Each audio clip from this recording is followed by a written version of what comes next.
Assalamualaikum warahmatullahi wabarakatuh. Hai anak-anak ibu yang hebat, ketemu lagi dengan Ibu Guru Amriani Sutanti.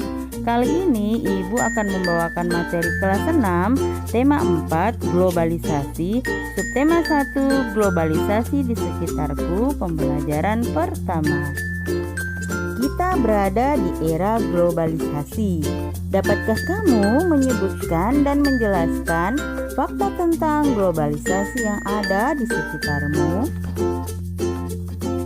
Pada zaman sekarang ini terjadi banyak perubahan di sekitar kita. Perubahan yang paling besar kita rasakan pada makin canggihnya teknologi. Perubahan ini terjadi pada perkembangan dan kemajuan teknologinya dengan kecepatan yang berjalan cepat. Kehadiran teknologi informasi dan komunikasi mempercepat era globalisasi.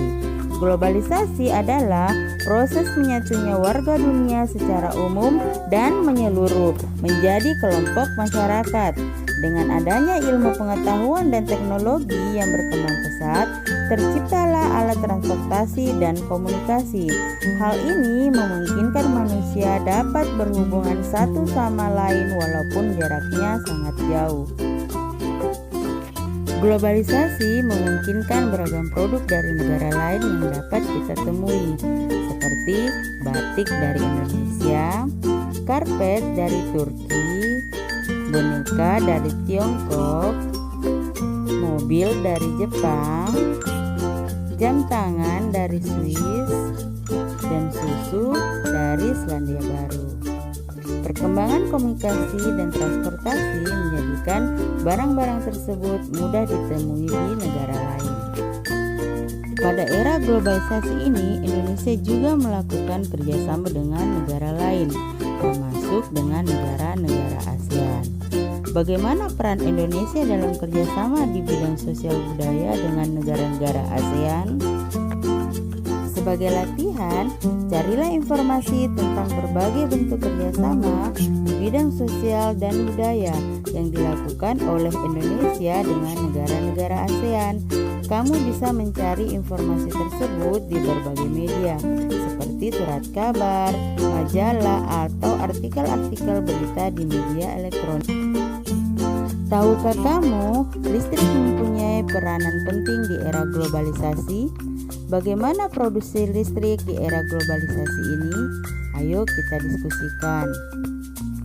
Berikut ibu akan membacakan sebuah teks, simak baik-baik ya. Menghasilkan energi listrik. Listrik memiliki peran penting di era globalisasi. Tidak dapat dipungkiri bahwa globalisasi terjadi karena perkembangan teknologi di berbagai bidang yang didukung oleh peran listrik sebagai sumber energi di dalamnya. Dengan ditemukannya televisi, komputer, dan telepon genggam, arus informasi kemudian menyebar dengan begitu cepat ke berbagai negara di berbagai belahan dunia. Kebutuhan akan listrik kemudian menjadi suatu hal yang harus dipenuhi bagi semua negara di era globalisasi saat ini. Listrik dihasilkan di pusat pembangkit menggunakan beragam sumber energi. Pada pembangkit listrik tenaga air (PLTA), air dari waduk atau sungai masuk melalui pintu yang diatur oleh kutub pengaman. Air kemudian masuk di tangkai pengaman tekanan. Air di dalam pipa pesat yang mengalirkan dan mengarahkan air ke turbin melalui katup pengatur tekanan untuk mendapatkan tekanan energi yang besar. Energi potensial air kemudian menggerakkan turbin. Energi gerak tersebut kemudian diubah menjadi energi listrik oleh generator. Energi listrik dari generator kemudian diatur kapasitas tegangannya dan dialirkan oleh transformer. Energi listrik kemudian dibagikan ke konsumen oleh saluran transmisi. Komponen utama pada semua pembangkit energi listrik adalah turbin dan generator. Turbin tersebut harus bergerak untuk menghasilkan energi gerak yang kemudian diubah menjadi energi listrik oleh generator. Energi penggerak turbin selain dari aliran air air juga bisa didapat dari angin, panas bumi, dan sumber energi lainnya. Adakah sumber energi daerahmu yang bisa digunakan sebagai pembangkit energi listrik? Sebagai latihan, baca kembali teks yang Ibu sudah bacakan tadi.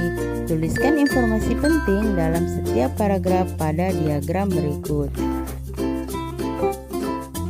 Kamu telah memahami tentang proses menghasilkan energi listrik dengan komponen-komponen utama pada pembangkit tersebut. Komponen utama pada semua pembangkit energi listrik adalah turbin dan generator atau dinamo. Turbin tersebut harus bergerak untuk menghasilkan energi gerak yang kemudian diubah menjadi energi listrik oleh generator atau dinamo. Pada pusat pembangkit dari waduk-waduk besar, energi listrik yang dihasilkan juga sangat besar dan mampu memenuhi kebutuhan listrik warga di banyak wilayah.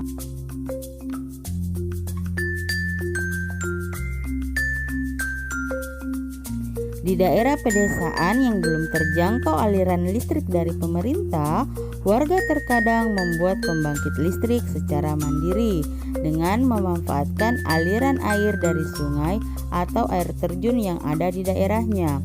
Pembangkit tersebut tentunya menghasilkan energi listrik yang hanya cukup untuk memenuhi kebutuhan listrik warga sekitar saja.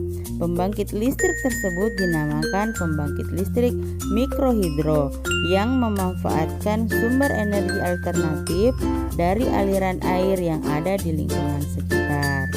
Nah, sekarang amati gambar pembangkit tenaga listrik mikrohidro berikut.